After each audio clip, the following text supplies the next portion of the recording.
महाराज जी के आज के विशेषांक में रक्षा सूत्र परिवार के सभी सदस्यों का हार्दिक स्वागत है।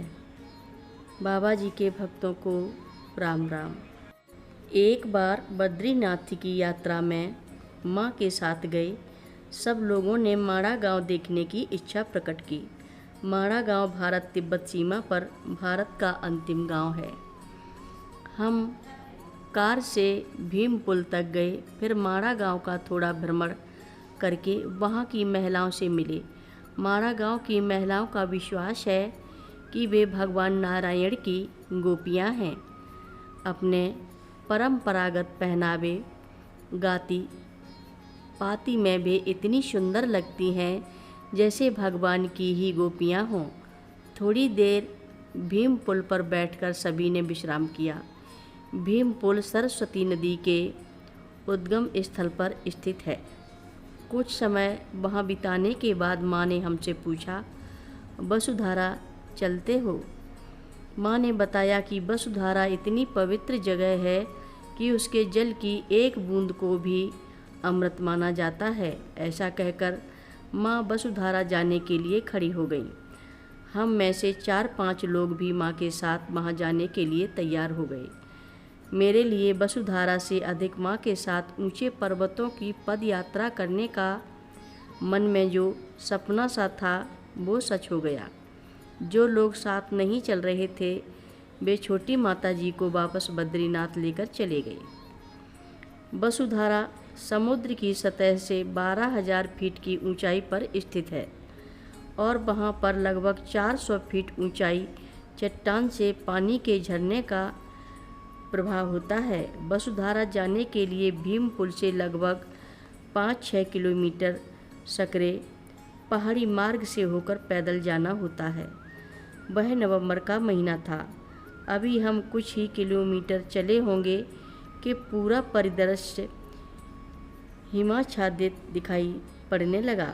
जीवन के नाम पर वहाँ साफ नीले आसमान में कौवा प्रजाति के पक्षी ही उड़ते दिखाई पड़ रहे थे।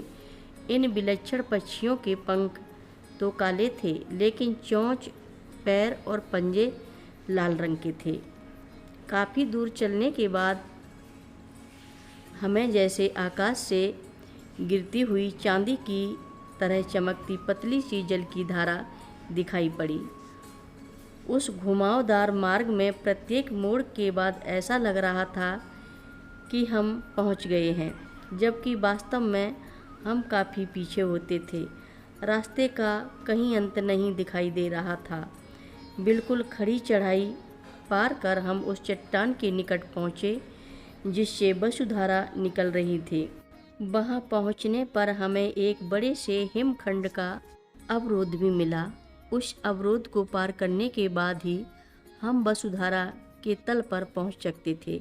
काफ़ी कोशिश और कठिनाइयों के बाद हम लगभग 40 फीट लंबे और 20 फीट चौड़े उस हिमखंड के ऊपर पहुँच ही गए। ग्लेशियर के ऊपर पहुंचकर जब हमने नीचे की ओर देखा तो धारा का जल नीचे गिरकर एक जमी हुई नदी बन गया था। हम वहीं खड़े रहकर उस नैसर्गिक दृश्य का आनंद ले रहे थे कि मैंने देखा माँ ने अपना ऊनी वस्त्र उतार दिया और कहने लगी कि वह वसुधारा में स्नान के लिए जाएंगी। माँ के शब्द सुनकर मैं दंग रह गई, क्योंकि उस ग्लेशियर से सीधे उतरकर नीचे जाना था, फिर पानी के जमे हुए हिस्से को पार करना था, फिर एक सीधी चट्टान चढ़कर झरने तक पहुंचना था। यह सब देखते हुए मैंने माँ से कहा कि धारा तक पहुंचना तो असंभव है।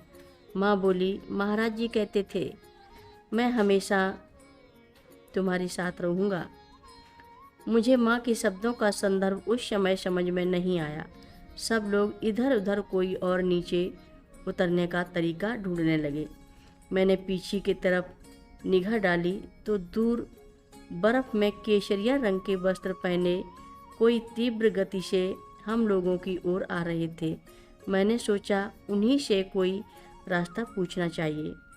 थोड़ी ही देर में गेरुआ वस्त्र पहने वह साधु ग्लेशियर के ऊपर पहुंच गए। देखने से वह मुश्किल से 20-22 वर्ष के लग रहे थे। उनके पास जाकर मैंने बताया कि माँ वसुधारा में स्नान करना चाहती हैं। फिर उनसे वसुधारा तक नीचे उतरने का कोई रास्ता बताने के लिए कहा। अपने उत्तर में वह एक शब्द नहीं बोले, केवल अपने कंधे हिला दिए।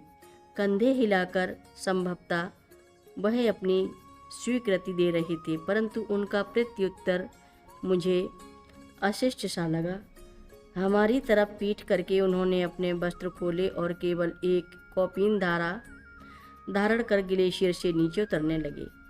जब वह दूर से हमारी तरफ आ रहे थे तो उनके चलने की गति बहुत तेज थी, परंतु अब वह धीरे धीरे एक एक पग नपा तुला कदम रखकर नीचे उतर रहे थे। कथा लंबी है, आगे की कथा सभी भक्तों को अगले भाग में सुनाएंगे। हर रोज़ महाराज जी की कथाएं सुनने के लिए सभी भक्तों का धन्यवाद।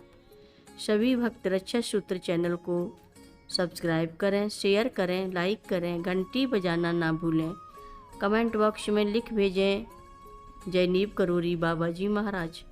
सभी भक्त मिलकर बोलो नीव करोरी बाबा जी महाराज की जय जय बोलो। सिद्धि माता की जय जय बोलो। जय श्री राम बोलो।